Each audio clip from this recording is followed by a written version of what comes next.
Welcome to another episode of Paranormal, the New Normal. I am your host, as always, Jeremy, here to try to lend a little normalcy to this world.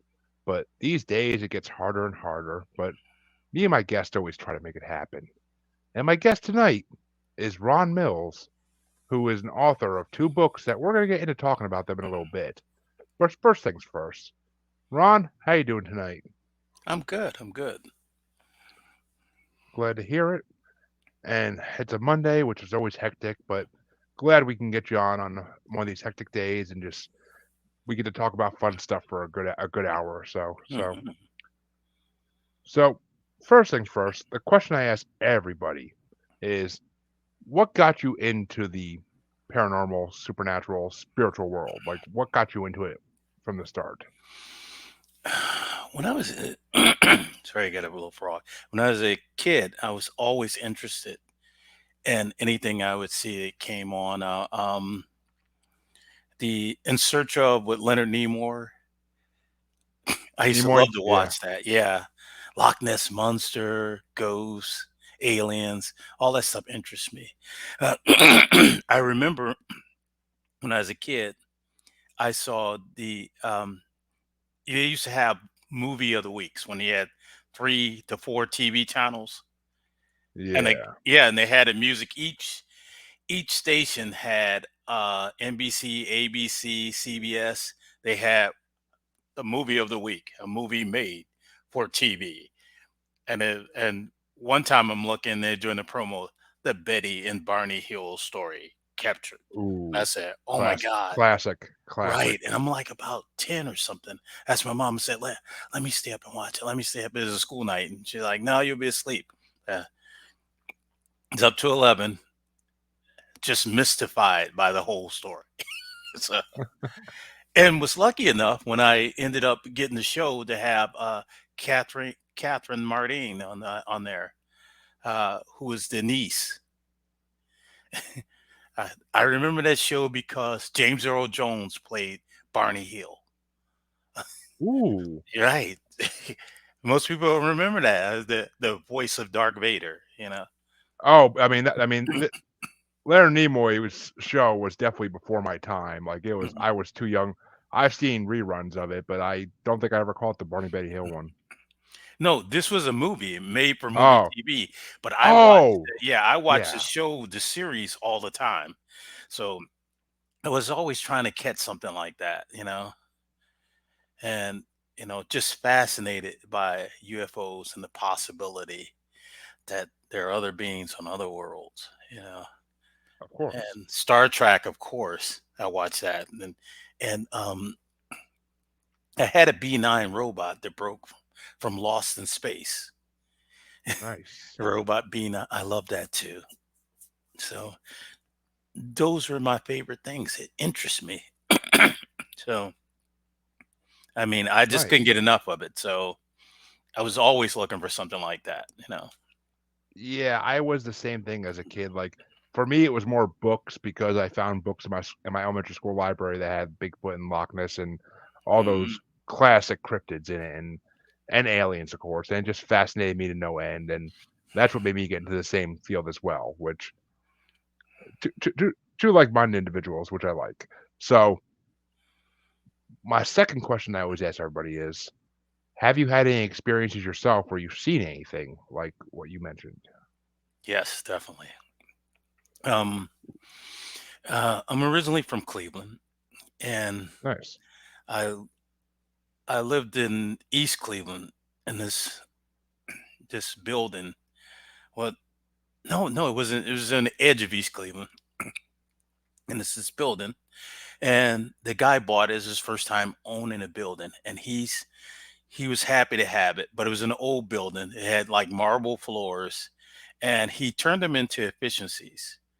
And this grand staircase, he turned them to efficiencies. And mine was on the third floor. It had a Murphy bed. A Murphy bed. You could pull out the wall, an old Murphy bed. Yeah. Yeah, and it had a mattress. When I first moved in, this is my nomadic period. I moved in there, and the Murphy bed was there and stuff. And I was like, pulled it out. The mattress looked okay. I said, I could, I'm gonna get a futon, later on in the week and stuff like that, because his kitchenette, you can see everything from there. So I decided that night to put some covering over. I'm gonna sleep on the Murphy bed, and I'm afraid of it because I'm a fan of the Three Stooges, and the Murphy bed always goes up, nobody can get out.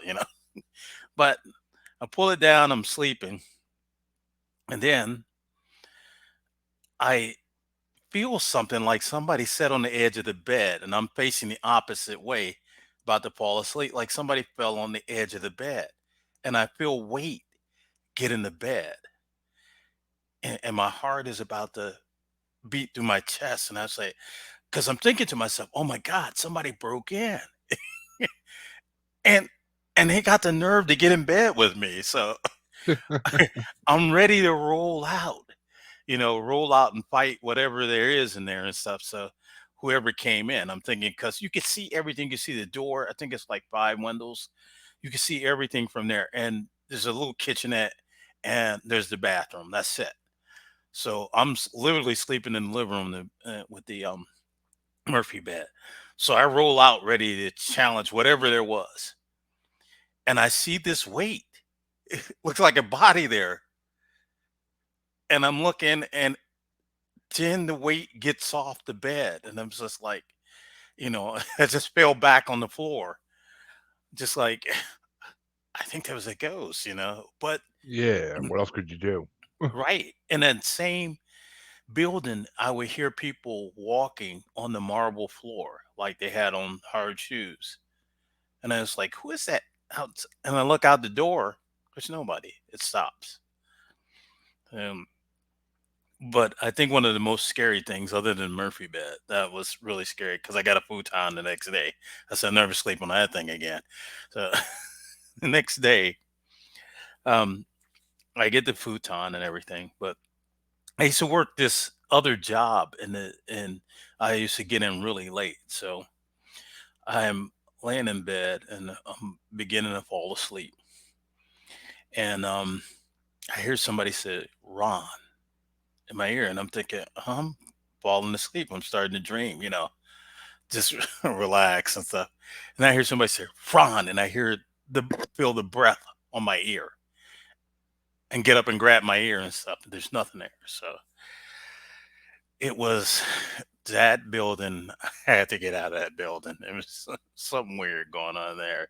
And it looked like it's just with the Murphy bed and stuff, like it was been around since the 30s or 20s. So somebody was still living in there. So Yeah, I get that because the house I live in now, my first house I ever bought, it the previous residents are still living here, we believe, and we've actually had paranormal investigators in here about a wow. year ago to prove it. So they're still here, and they don't bother us too much. We can sense them around us, but they talked to me on one occasion when the investigators were here, but since then they haven't talked to me, and they just kind of keep to themselves, and we think they watch over the kids because they never had any. So, but I could relate. I mean, my wife has had some weird experiences with them where they brush her hair or like touch her shoulder or that type of thing. So Wow. it's strange.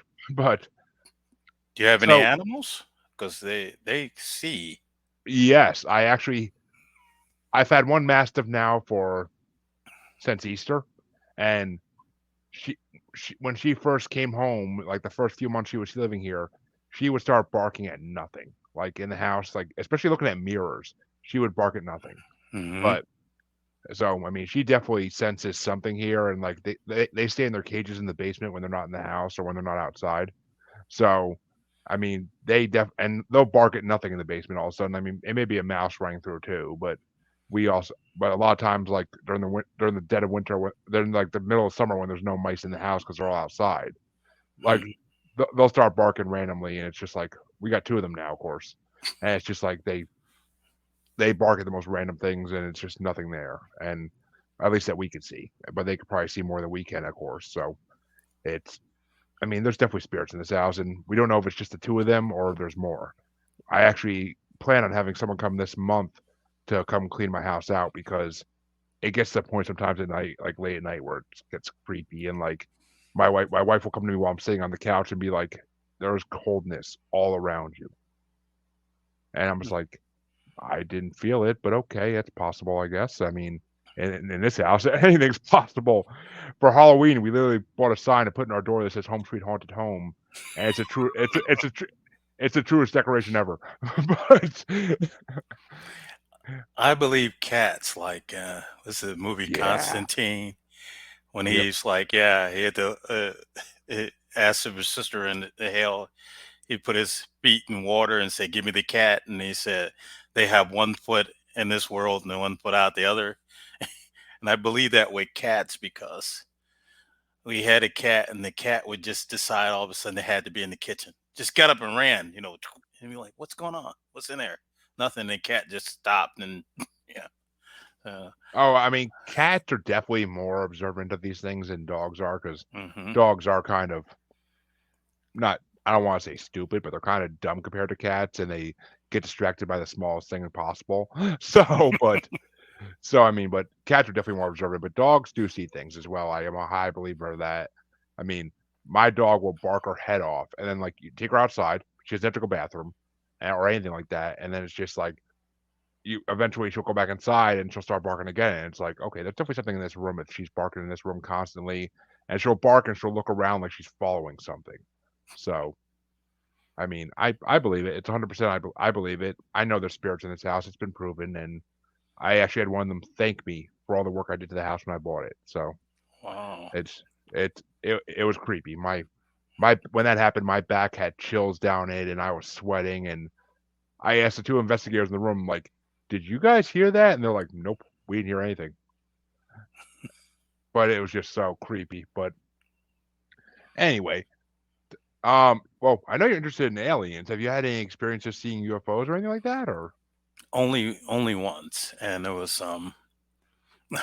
I'm still really sure or not if I saw it, but I'm positive I did because you want to think it's something else, you don't realize it. My kids were little.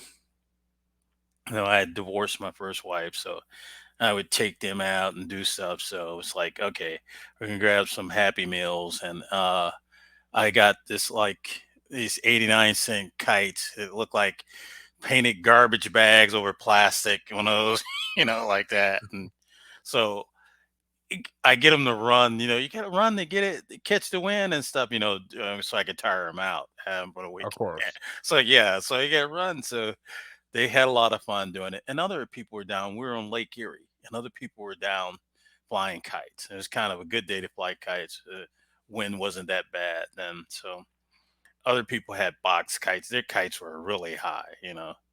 yeah, And the girls were trying to get theirs up and stuff, and we got it up a little and stuff, and then it started getting really windy and stuff, and it said it's going to tear up this eh, dollar kite, these dollar kites we got. I said let's put them in and go because it's getting really windy.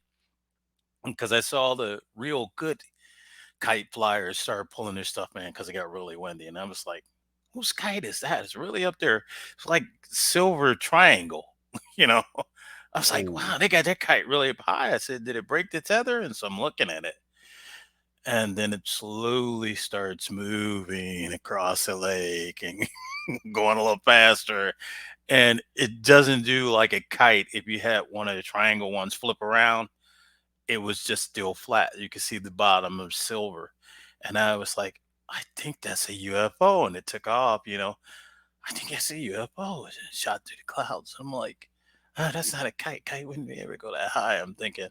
And then I said, the Perry nuclear plant is around here. Now, UFOs like to hang around nuclear plants. So a Perry nuclear plant is across the lake. So I'm thinking to myself, well, okay, maybe it was, a UFO. yeah. I mean, it most likely was. I mean, a silver triangle is a very, as you know, is a very Mm. highly discussed UFO shape, and that's. I mean, a lot of people say that's usually like the mothership, or if it's bigger, if it's smaller, it's like a scout ship. But I mean, it's just. mm, I've had one UFO sighting as well, where I saw a cluster of them in the night sky, And I actually didn't spot them at first. My son spotted them when he was like 6 years old, 5 years old, and Hmm. he asked me, he's like, "Why are those stars moving?" And I'm like, and I had a few drinks at that point, so I'm like, "What are you talking about? Stars don't move." And I'm like, I look up, I'm like, "Oh, what's this now?" And literally, they must have been far from Earth, I'm guessing, because they were stars, but like they look like stars, but 7 or 8 of them in a formation, just going through space, and it Wow. was they were moving at a speed that I mean, obviously stars don't move fast enough for the naked eye to see them. So, and they were moving fast enough that the naked eye could see them all moving in a formation, just traveling. I'm guessing through space. I'm guessing they weren't even in Earth's atmosphere because they were that small. But it was it was trippy. I mean, it was in the Bridgewater Triangle in Massachusetts. I don't know if you're familiar with that, but it was in the Bridgewater Triangle, which is a highly known UFO alien encounter area. So, I believe that our government is hiding a lot of stuff, and I am an older gentleman. I could say older, I get more seasoned, but um, I look at the technology, and they talk about the technology since Roswell and the 40s had just tremendously just shot, like record time, yeah, yeah, because I was like, oh, when I was growing up, we had three channels, and now TV is almost becoming obsolete. You're streaming everything, and I was telling one of my friends, I said, "Oh, let me check out something on the game and stuff," and I was like, "I'm watching stuff on my phone." It's like it is amazing. There's no wires. There's no. I'm watching stuff on my phone. I was like, this is Jetson stuff that we were thinking about as a kid. And how did we get here? And I remember reading something about Corso talking about the technology that they back engineered and threw back to companies like IBM and stuff like that. The stuff they wanted, they military wanted stuff like they said when they had these aliens and they unclothed them and stuff, Kevlar, night vision and stuff like that. Stuff that they got from them, that they back engineered Velcro and you know, just yeah. interesting to see what other stuff that they got that they never told us about. But fiber optics um, pretty much created a lot of the stuff that we're using, so that they back engineered. So Oh it's yeah, just I mean incredible. fiber optics created the internet and created everything we are Yes. able to do today. So, Hmm. I mean, I'm a firm believer that I mean the government admitted that UFOs exist and they can't explain them. They admitted that during COVID because they knew it would be swept underneath the rug and no one would say anything about it because there was a bigger concern at the time than the fact that aliens exist. But for people like you and me who are paranormal lovers, we immediately were like, "What now? You're Hmm. admitting it finally after Operation Blue Book, after Area 51, and all this Hmm. stuff. You're finally admitting it. Like we've known for years. It's just finally getting to the point where you're admitting it. Like God, When they, I remember looking it up because one time I was doing a show and stuff like that. They were, especially the United States Army, admitted, uh, you know, in the military, it's not really anything, out there. Nothing we could prove, very little and stuff. And they're saying, yeah, it's just very little out there. Nothing we could really prove, and nothing. But I saw them learn after the Roswell incident. Now you're saying there are things that don't exist, but you put into your military handbooks how to handle the locals should a flying saucer land. You didn't say that they're out there. You didn't admit that, but it's how to handle locals because you ran into that problem before in Roswell. Afterwards, it's in their military handbooks because they're going to get there first. Because people going to think, oh, it's a down airplane. It's going to. How do we handle the locals, the police, the fire department? They're going to beat us there. Nobody said, "Oh, call the government agencies and say flying saucer land." That most people are going to think maybe like Mark Brazel's ranch, something crashed like a airplane or something. So they're going to get there first. So you have to handle and you have to learn how to engage the locals so they don't start running their mouth. Yeah. And taking Exactly. I mean, pictures. Now, how are you going to stop it if one lands and occupy? Everybody has a camera now. Everybody's a reporter. So they're in real trouble now.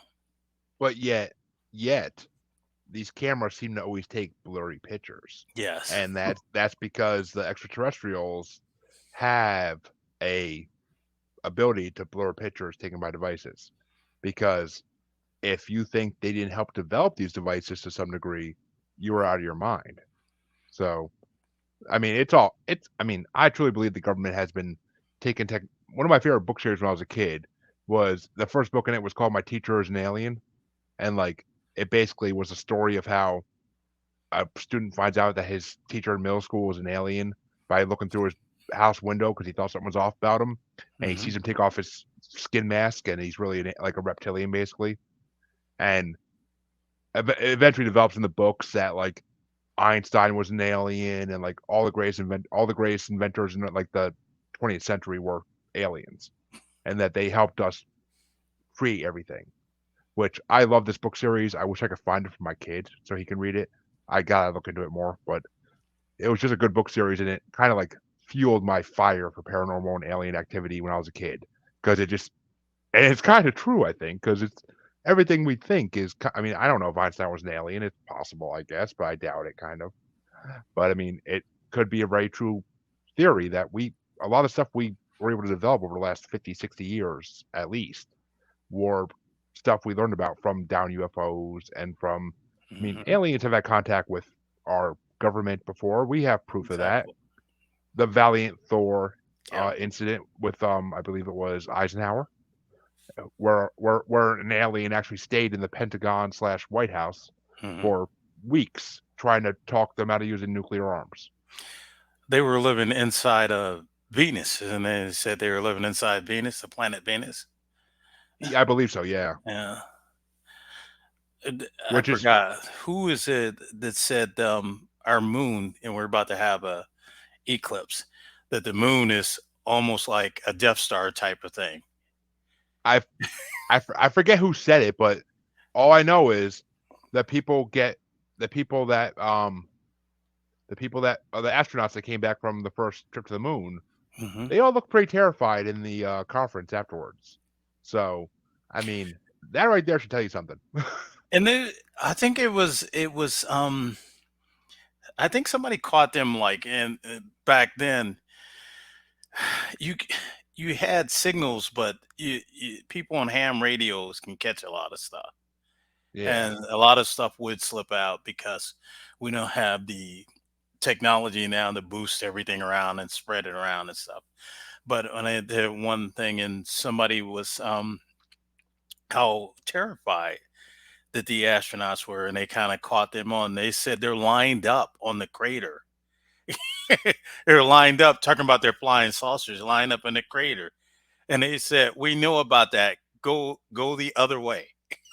They're telling them to go the other way.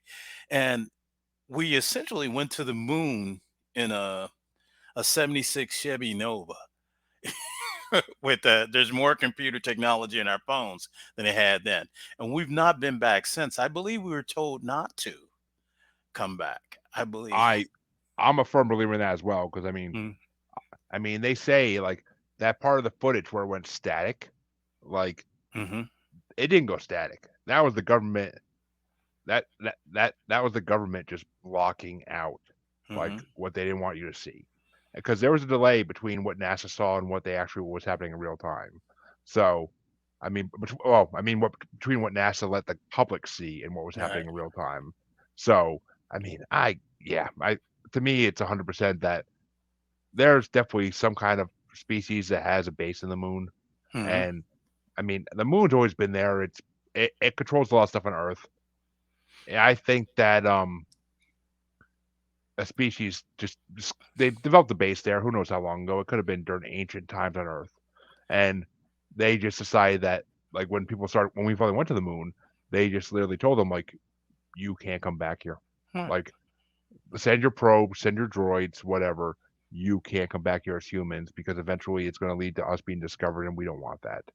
And they relayed that message to the government, and the government was like, "Yeah, we're going to agree with that because we don't want to have to deal with another species that could be way more advanced than us if they have a base on the moon." So, And I think it was during the Obama administration. They shot a rocket there to blow it up on the moon. The moon rang for almost like 40 minutes to show it was hollow. yeah, It rang like a bell. And what? Why do you do that? They said, "Oh, we're running an experiment." What type of experiment was that? Because and ours is too perfect. When you look at the other ones, it's too perfect. It's too round. It's the other ones. They said we have almost the most perfect type of moon. The orbit and everything. It's amazing that every 28 days the moon circles the Earth, and a woman's cycle is around 28 days. Or it's just it's too perfect. When they look at all the other moons, we have one, and it's very perfect, and and its orbit is just not like the other ones. The other ones have these elliptic orbits and stuff. Ours is just kind of just too perfect. And I said it was placed there for a reason, I think. oh, I Uh, agree. I mean, I agree 100%. And I don't know, it's just we'll find out because things run into it, but the craters aren't really like it. It's pulverized or parts of it is knocked off. It's just like there's this metal structure and there's dirt. They put this nice dirt and stuff around it, exactly. I mean, I don't know, but let's get on. I mean, we're already a half hour in almost, so Mm, let's get into your books you've written because I'm curious as could be. And I kind of looked into them a little bit, like the description and whatnot. And the first book you wrote has three different stories in it, which I mean, I've mm. seen people do that before, but I want to hear why you did it. Attention deficit disorder. So that's That's what I can priceless. think. Um, you know what? I had this idea. I'm thinking, I was like, angelic beings is they're very interesting. And I was like, what if?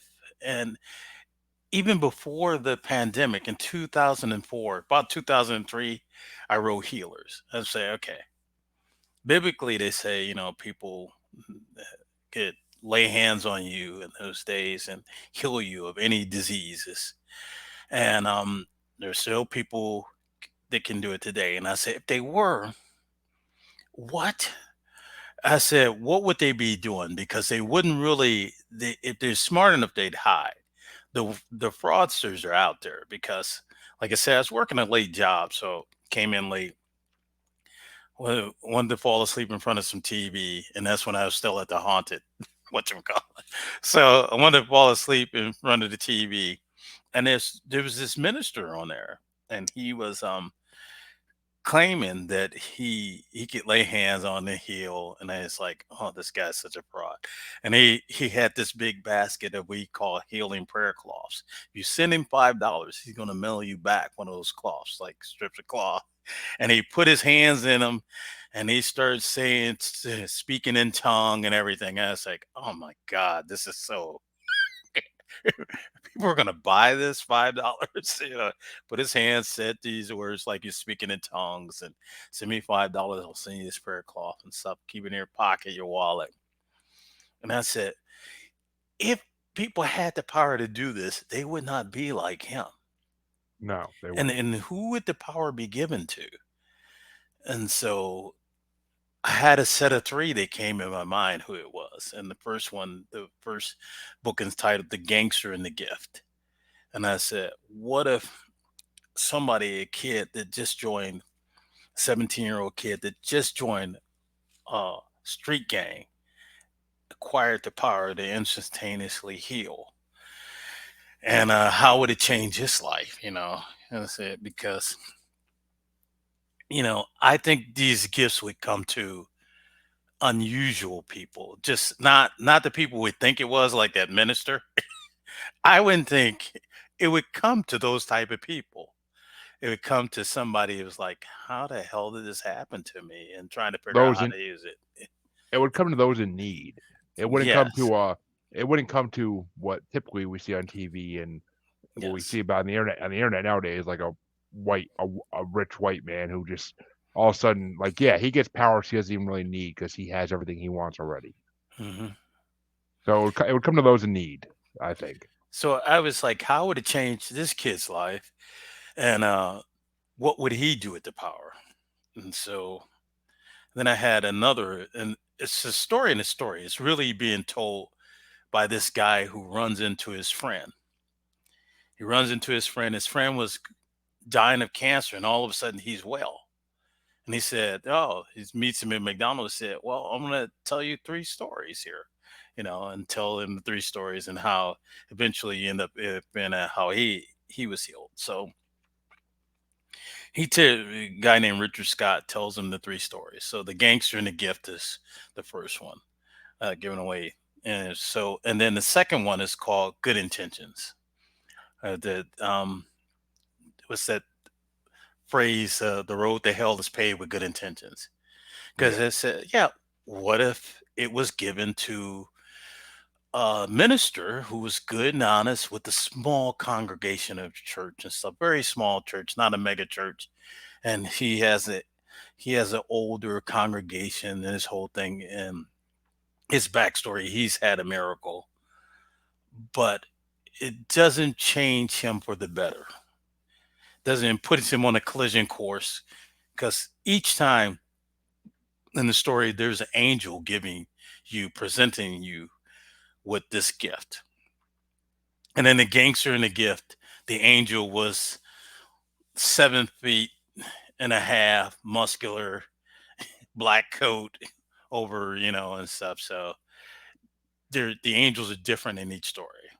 And So in that one, it's basically the shaft of angels. yes, yes, definitely. Because is a go and give this gift to a kid in a horrible street gang. Um, so and the second one is it's almost when I say, there's lost souls. Lost souls is because this preacher has this healing. He was healed when he was younger by this strange character in the hollers, because my grandmothers grew up in the hollers and stuff like that, in the South. And it's a strange guy who was an ex-slave named Catco Smith, and he heals the boy. But his father's a minister, and his father thinks it's an act of the devil because that guy that hangs out in the woods and everything, he's some type of conjure man. But when people have the gift, some people will shun him.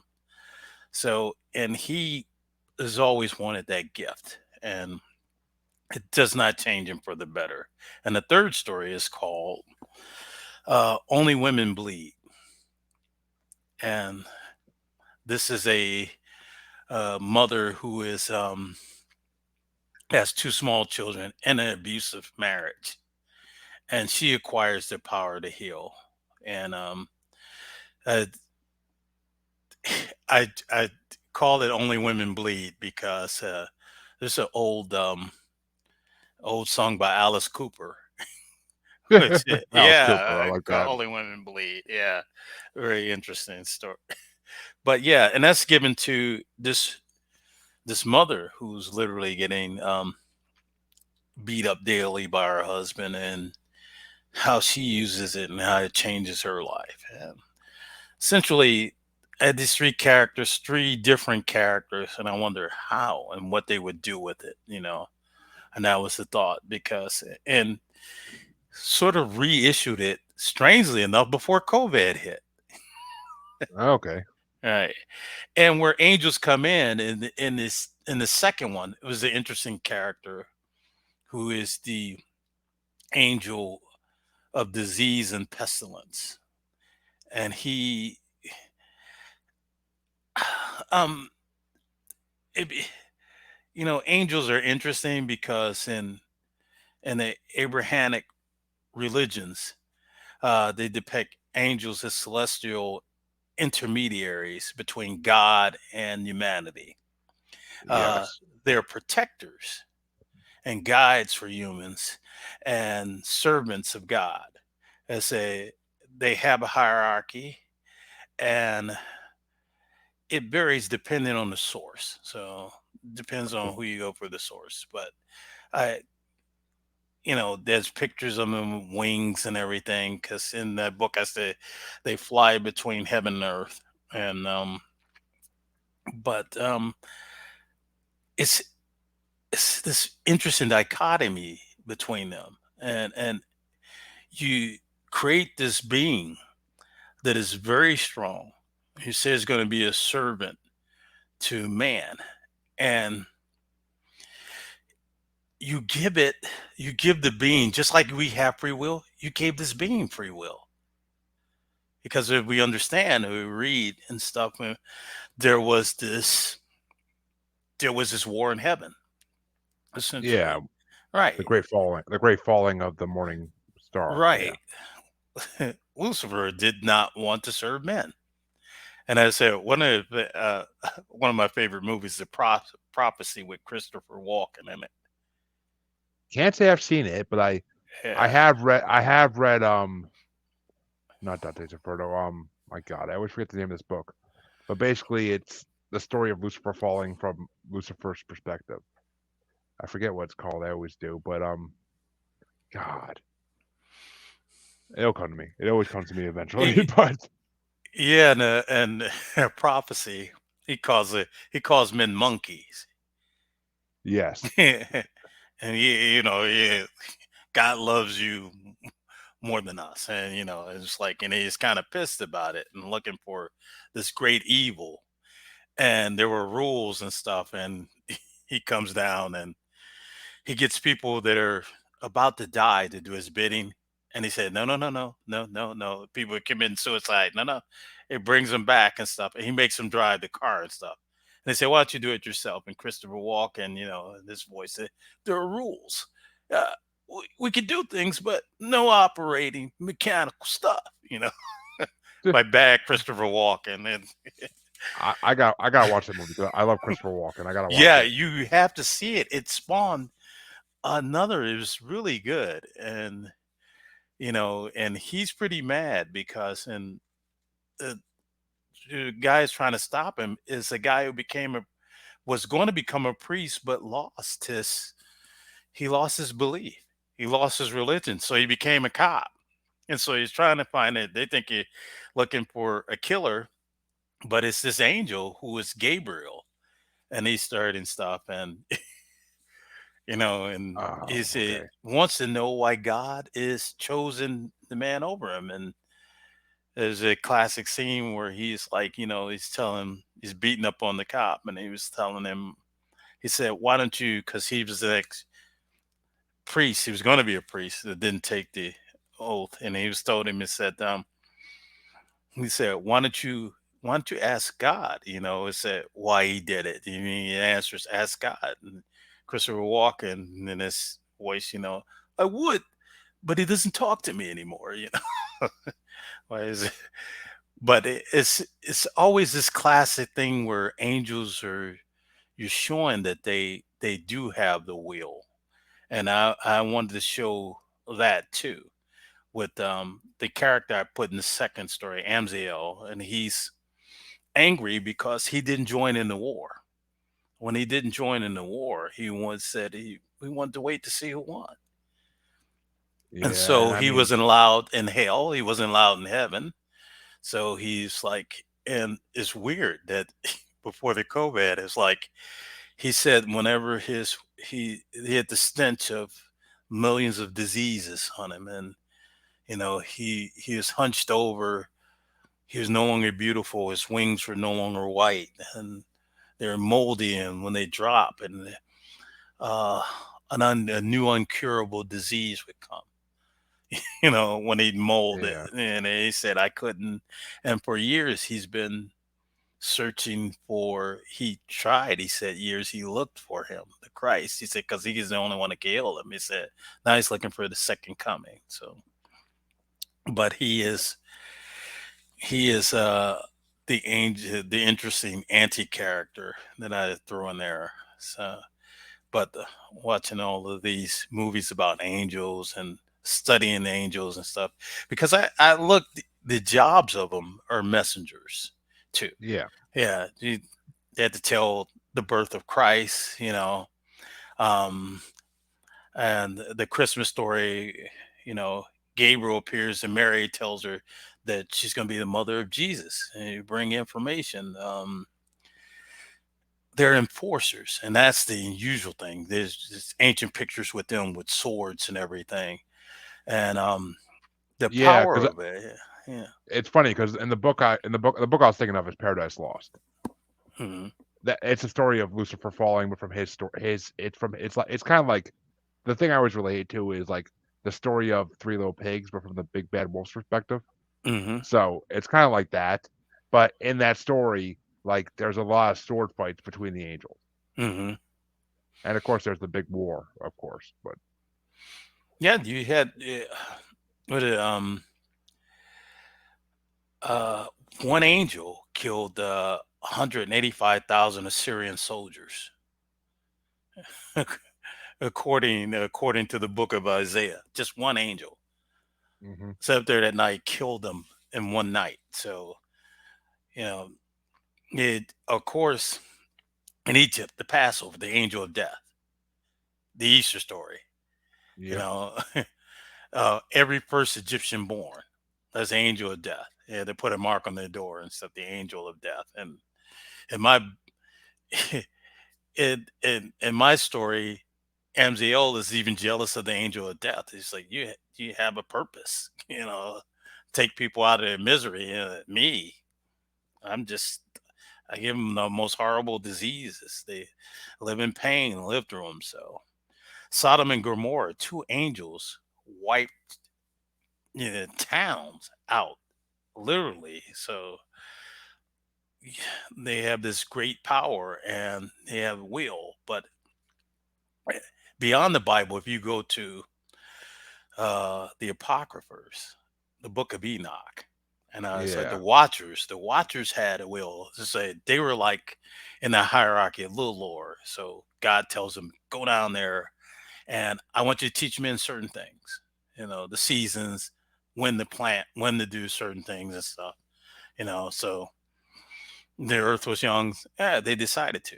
They saw the women of men, they took them for their own, and their offspring were giants, yeah. literally. My God, why am I the Nephilim? The Hmm. Nephilim. Yeah, So literally, and God's pissed off about that. It's like, you're down there, and it was like, we're in trouble now. We're in trouble. We need somebody to talk for us. Best thing an angel could do is find a righteous man. They find Enoch, an Ethiopian Jew. They said, you need to go and plead our case to God for us because he's pissed at us. And it was like, so he goes to plead their case and he tries, and God says, never mind, never mind. It's already taken care of. And said, they're supposed to be the ones locked up to the end of days and stuff because they're thrown in the pit, locked up for end of days to be released sometime later.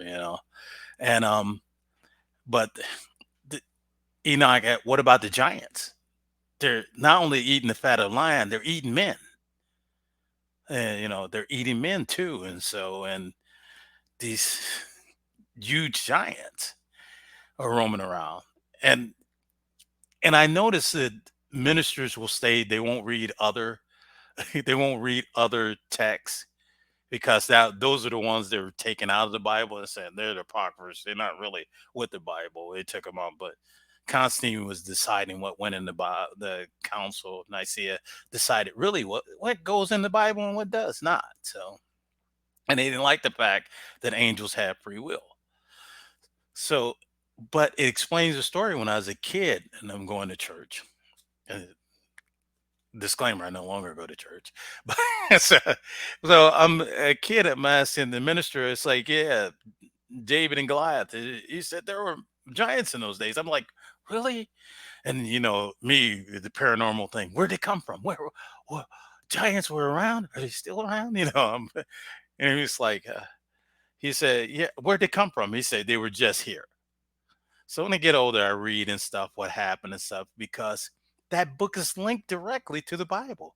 Because Enoch is God tells Enoch, said, "Don't worry, that will be taken care of by your great great grandson, your great great great great grandson, who is Noah, the flood." you know. So if you look in Genesis, begat, begat, begat, Enoch is in there. Why take out his book? He's in there, begat, I begat, begat. Well, I mean, his books were taken out like all the other books because the kings of England and kings of France Yes. wanted them taken out to try to get their word so that they thought they were unnecessary or they thought they were against things they believed. So they Hmm. wanted the books taken out just to serve their ends, kind of. Which I mean, that's why I'm not religious anymore. I'm agnostic. I believe there's something out there, whether it's extraterrestrial or whether it's the God we all suppose we are supposed to believe in. I mean, there's something out there. I believe that, but I'm not gonna give my money or my loyalty to any religion because I can't.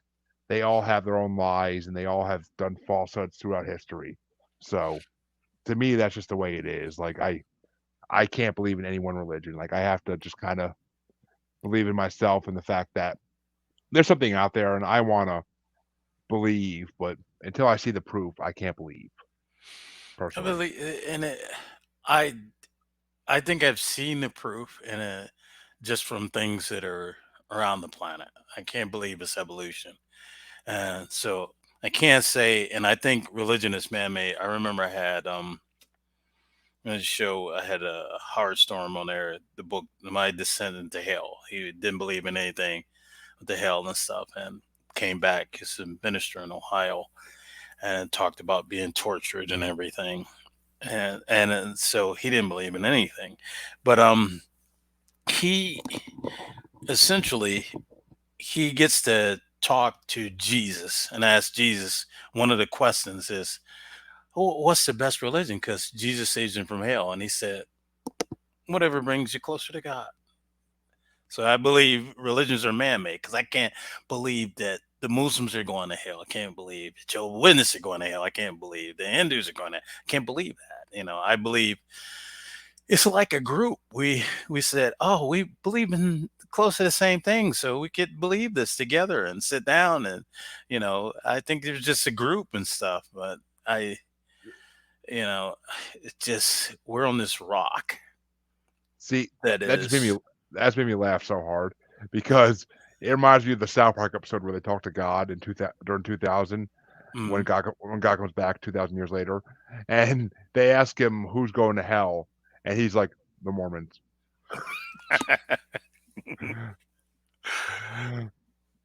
But I But I do believe, just like I can't believe. As the other day, I was listening to a radio show host, and he was talking about that, and he always says, "There's nothing out there. There's just us." It's like, really? Are we that arrogant that there's just us and billions upon billions? You can't even count them. Stars and worlds. And I was like, it's just us.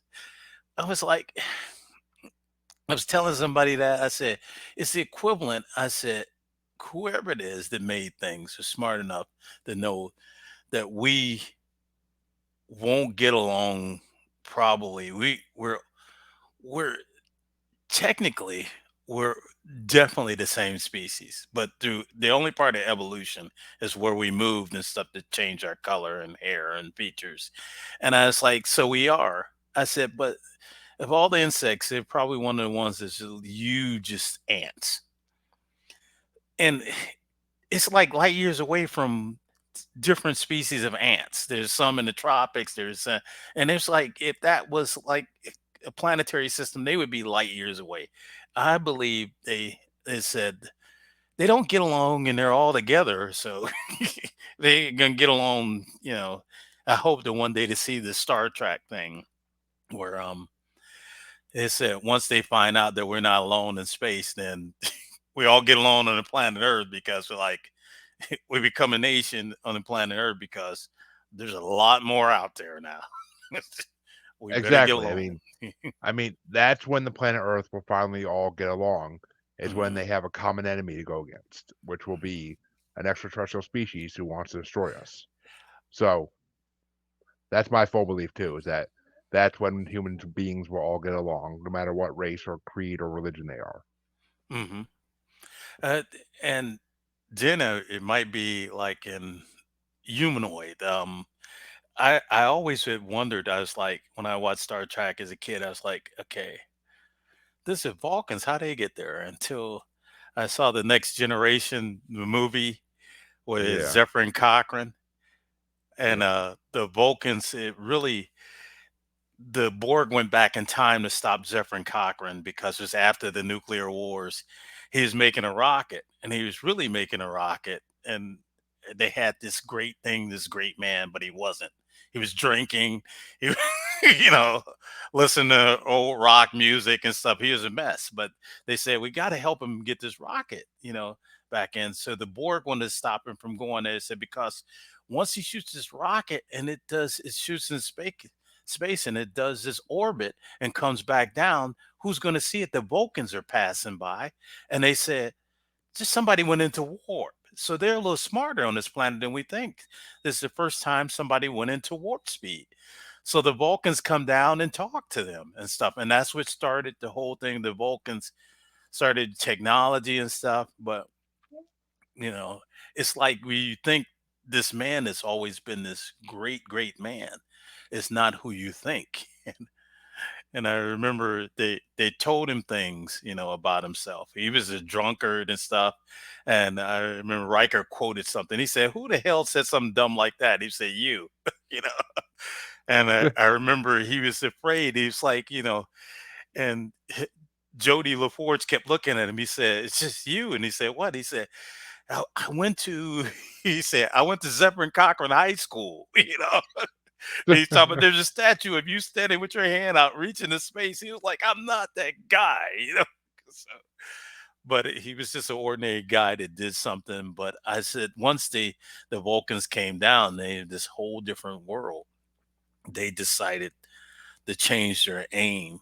And I saw in the Next Generation an episode where they found these guys from the 20th century and like a capsule they had been frozen, and one of the guys was a multi-billionaire, and he was like, Picard, I gotta talk to you. You gotta take me back to Earth now. I'm a very rich man. I can make you rich. And he was like, it kept bothering him. He said, we don't really have a money system. He said, what? He said, but I got a lawyer. Got my money and stuff. He said, we don't really have. He said, well, money's not the aim anymore. And he said, what do you mean money's not the aim? He said, well, we've we've stopped homelessness, poverty, you know, and, and he was like the disease, and he was like, our thing now is to be the best we can, you you know, and be the best people we can, and learn as much as we can. And he was like, from the 20th century, he's like, you completely ruined the planet. you that was his thought. Once we found out there's all this stuff out here and more, we had to become more. So, but yeah, when I made the stories, I just wanted to get this human side of what would happen if people got this extraordinary power, and how would it change them, or how it would make them better. A sense in that whole thing, and because you know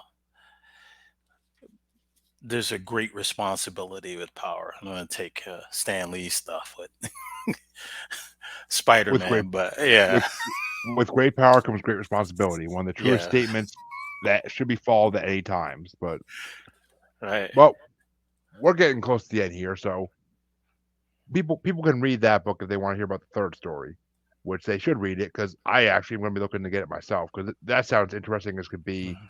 One of my first episodes of this show was with an author named Brandy Alexander, and she's only written one book so far, but I actually read it for before the episode. Mhm. I read it in 3 days because it was one of the best books I've read in years, and it's all about a kid who could see ghosts because he had near death experience. And he had near death experience when he was a kid, and he could see his brother's spirit and other spirits, and they help him with become like a basically like a detective, and it develops into a subplot with like a huge plot with angels and demons. It's an amazing book. It's Mhm. called it's called God. It's called Genesis, a Paranormal Alliance destined to fight the forces of evil. Mhm. That's the name of the first book, and it's an amazing book. And she talked about the second and third book when I had her on, and she wrote the second book. She was writing the third at that point. At this point, she has the third written already, and I can't wait for her sequels to come out because Cool. they are incredible books from what I've read so far. But let's talk about your second book for a second, Island Alien. All right. That title alone kind of intrigued me. Um, I was with a friend, and um, she's a girlfriend, and we were going to Putin Bay, Cleveland, South Bass Okay. Island. Yeah, so it's like, um, and it's really a party island, a little party island of Lake Erie. So you take the Jet Express over there, or you take the ferry, and it's about a mile long. And you rent golf carts to move around there, or bikes. And there's other bars and everything. It has a school. It has it has a police system because people are going there, especially college kids. We went before the college rush came, and stuff. So I'm sitting there, and it's fun. There's a winery, there's a butterfly exhibit, there's a caves, and I was like, again, it's not part it's part of Lake Erie. And I'm like, this would be a perfect place for a UFO to kind of come and visit. And I'm thinking, but this is great for adults, but it's got to suck for kids because it's like a party island. And I think only the thing kids would want to do is go to mainland because it was like, yeah, there are video games, but they're in the bars and stuff. But there's no movie theaters and stuff. There's a school. So I think you'd want to go to the mainland to do anything and stuff. And they said, in winter, they kind of hunker down, but it's easy to get back and forth and stuff. And they kind of take care of each other. And we stayed at a bed and breakfast. So I had the idea, what if the kid, and I said, and I was, one of my friends, like, I read books on my cell phone. I said, I can hardly see them. It's like, you don't have a Kindle. He said, read them. So I said, I'm gonna make novella, and I'm gonna call them the cell phone series. And I said, I'll do three little stories. And this story, people ever ask, are you in any of your stories? And I said, it's strange. I said, this one, the protagonist in this story is is a kid at a UFO conference telling about his father's experience.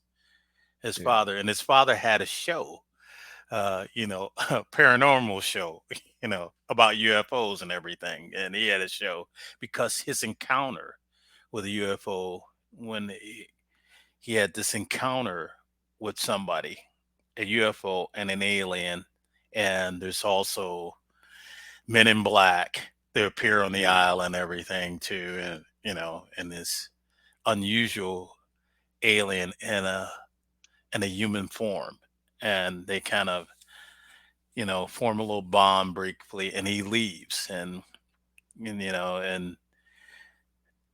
the son hated his father because he dragged him to. It was all great when he was younger, but a teenager, drag him to his UFO MUFON conferences and everything to talk to. And he said when he got older, his kids, they talked about his made fun. Your father is the UFO guy, and which I've heard with me when I had a show too. So that is a story. It's a novella. It's good. I think it's interesting. It talks about. meeting an alien and how it changes your life, and not an alien that explains, about about life and what's on this planet already, what's on this planet, and that you don't know about. Because they're close to caves. I gotta have the men the men in black who are secretly reptilians. So I gotta have them if you got caves. If you Oh, of the course, of reptilian course. race, yes, the reptilian race that is there and stuff. So, and people say that's nonsense. I was like, It's not snakes though. and snake people have been around a long time to different cultures, and what you think, you know, what they've seen. And I said some things that go back so far that they have to be Be essentially. quiet. There's got to be something to them. Like in every culture, there's a flood story. Every There is, culture, yeah. yeah, there's a flood story. Almost every culture, there's some type of, well, no, even before, and that's not every culture, but the Native Americans talked about Sasquatch and families of them and stuff. I said, yeah, Tri- they would be closer tribes to of them them. because, right, because we don't live in the woods like they do. I mean, Yeah. that back then you were in the woods, you had your teepees, you were in the woods all the time. So you're bound to see something like that. Oh, they. I mean, Native Americans supposedly traded with tribes of hairy men, and Yes. but they also considered them, from what I've been told, they were spiritual. Like they were spirits of the woods, and Hmm. you would see them when they wanted you to see them, and then you wouldn't see them anymore. Hmm. Like they would walk up into the woods, and you would see them disappear as they walk into the woods.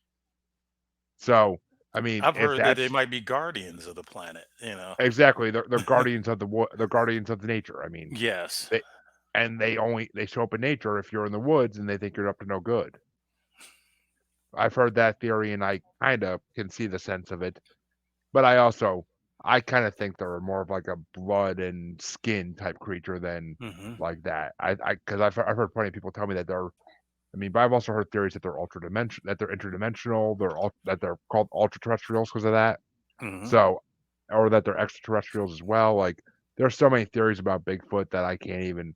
It would take me hours to really go through them all. But I mean, I believe they exist. That's all that matters to me is they exist, Oh yeah. and I believe we're very close to proving it. We already proved it to some degree because there are pictures and videos I've seen of them that prove to me they exist 100%.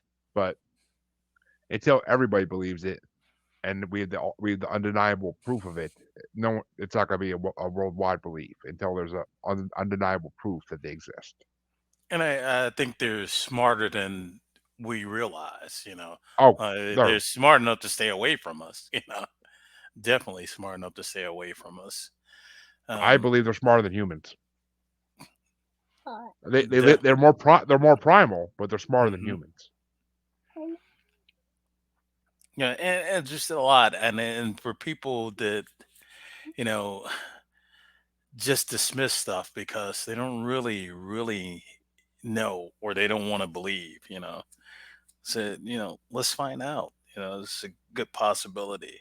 Just like in your case, with the ghosts, I believe I had a guest one time that told me most interesting thing is that because of religions that told you you're going to hell, some people think they're not worthy and they will not go over to the next realm.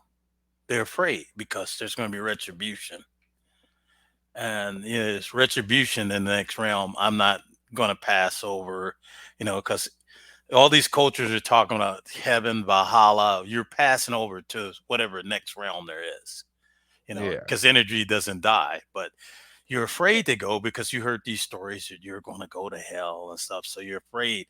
And so you're able to stay between one realm instead of moving over where you're supposed to be because you're afraid to move over there.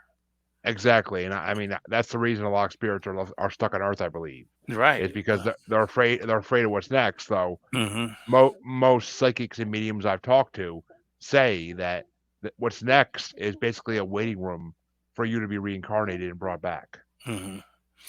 Which Which I believe. Which it was like reincarnation. I said, "Oh yeah, yeah, I do believe." I said, and I had this person on there. It was like 16. She was like, what 16 clues to know. I think it's Barbara Lane. 16 clues to know who you were in a past life because you say things in jest. And I know I say things in jest. I said, "Hey, I tell people, I said I was a king in a past life."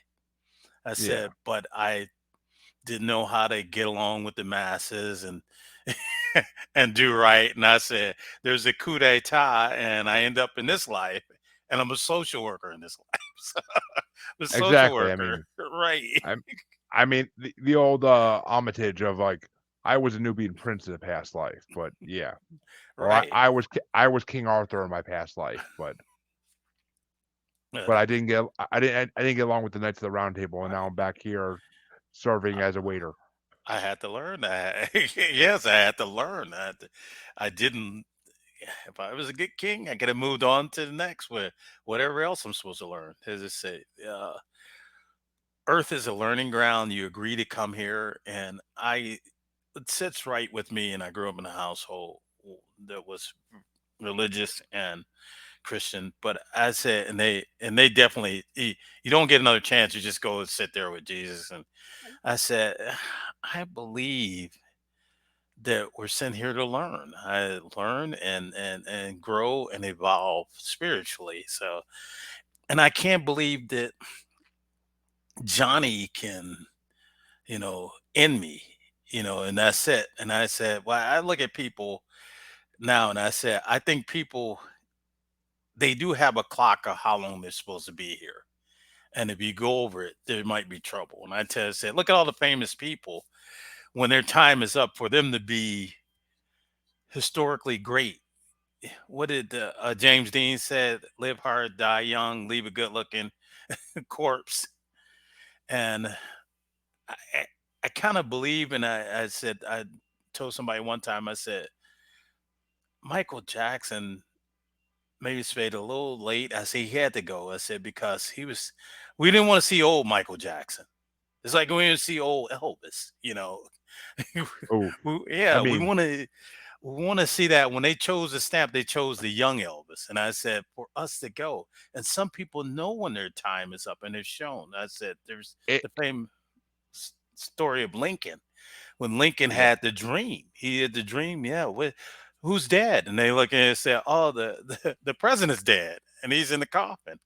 yep, And shortly after, he's at Ford's Theater, and Martin Luther bam, King said, "I had a dream." He said, I've seen them out. I've been to the mountain. I'm not going to get there with you."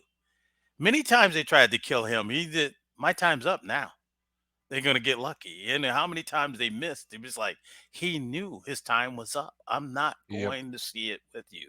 He was saying I mean, bye. it's funny you say that because like I always go back to like Men in Black One, where Tommy Lee Jones is like Elvis didn't die, he went home, and I mean Michael Jackson. I mean, yeah, because I mean old Elvis Right. was was fat and nobody wanted to watch him jiggle his hips on stage anymore because he was getting fatter and Hmm. older, and no, none of the ladies wanted to watch that anymore. And old Michael Jackson would have been freaking see through Hmm. with his skin condition. He would have been see through by the time he got old. So I mean, who knows? I mean, it's just he he lived a long. I mean, Michael Jackson lived long enough, I think, to like Yeah.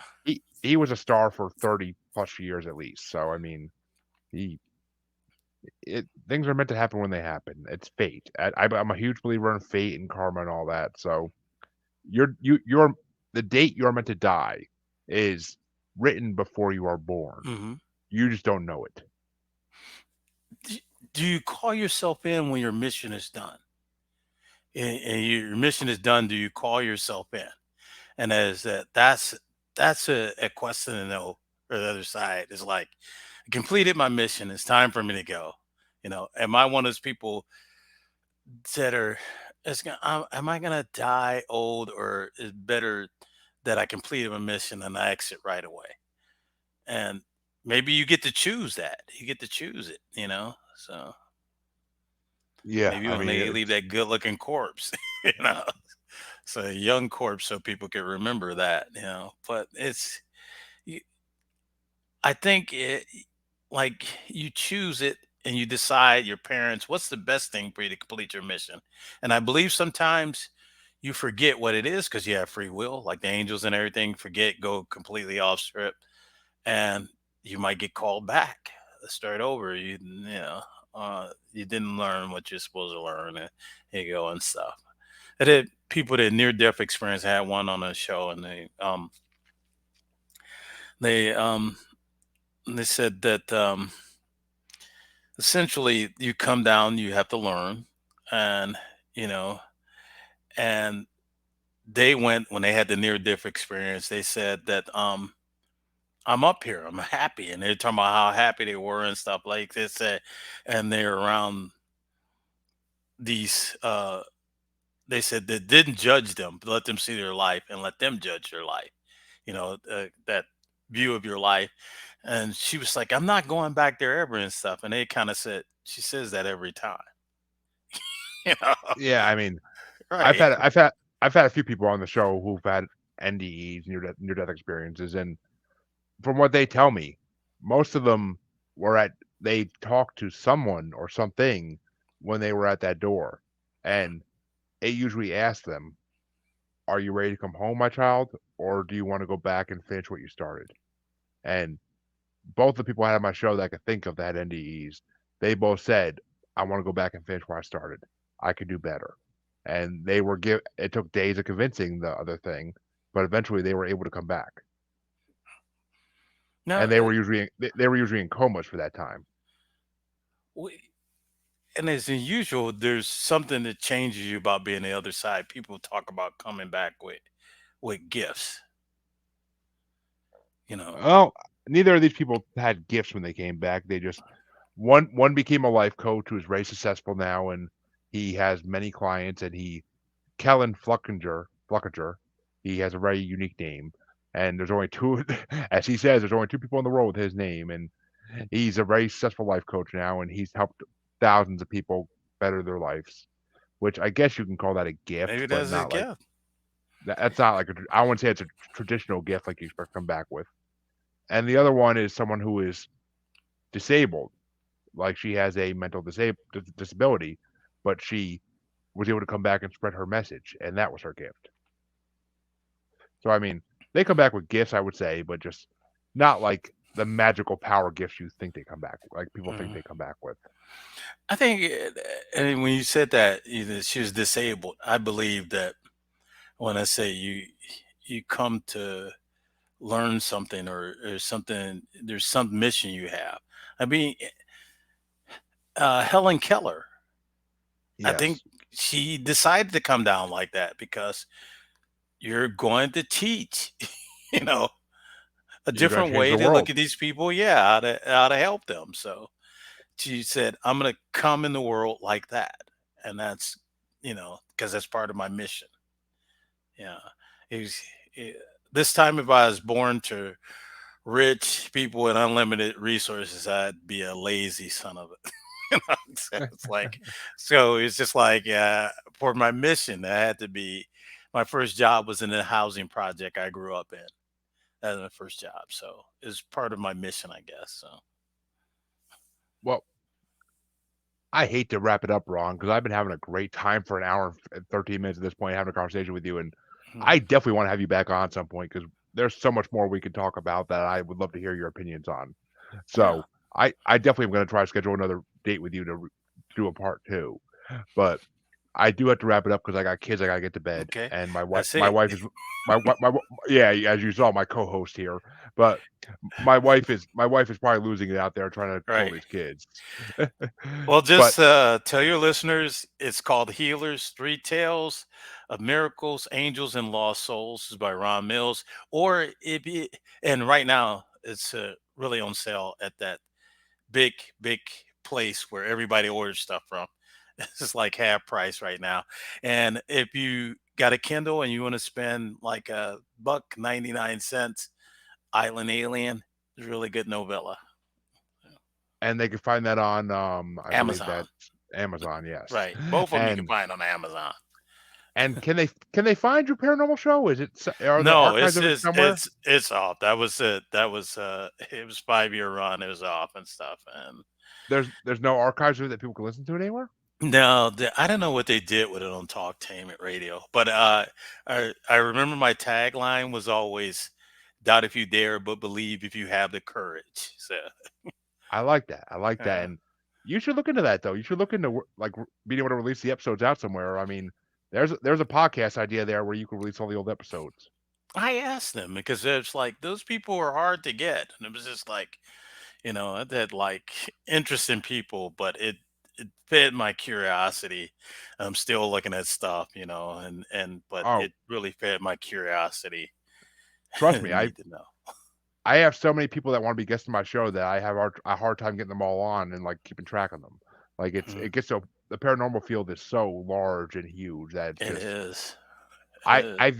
I've yet to have one repeat guest, but I definitely am gonna have it with you because there's I guess. oh my god, I could talk to you for hours about this Mhm. stuff and not get tired of it. So, I mean, Thanks. I I appreciate it. not a problem. But all my listeners know where you can find me. I, listen to the pre-recorded outro at the end of this episode, but Hmm. but please check out Ron's books on Amazon because I know I will be because I am really curious now about his books and I want to read them. Like more than like I say this about a lot of my guests, but like his books I really want to read. They sound so interesting. And I probably will be buying them on Kindle next time I have to go on a trip somewhere so I have something to read. But and oof, I mean both of them. Jeez. I love angels. I love stories by angels. I'm not religious, but I love stories by angels. I don't know why. I think it's because they're like a primal creature. They're like a before time creature, which is always interesting to read about, and they fascinate me to no end. Anything related to angels or demons, I love. Like those two subjects fascinate me to the end of the earth. But and aliens, of course, who doesn't love aliens? But thank you, Ron, for coming on. It's been an absolute You're pleasure to welcome. have you on. And to all my listeners and watchers, I will be back with another live episode. I want to say Wednesday, but I could be wrong. Yes, Wednesday, I'll be back with another live episode. So please come back and check me out. And thank you once again, Ron, for coming on. Thank And you. I will catch my listeners and watchers next time. Have a good night, everybody.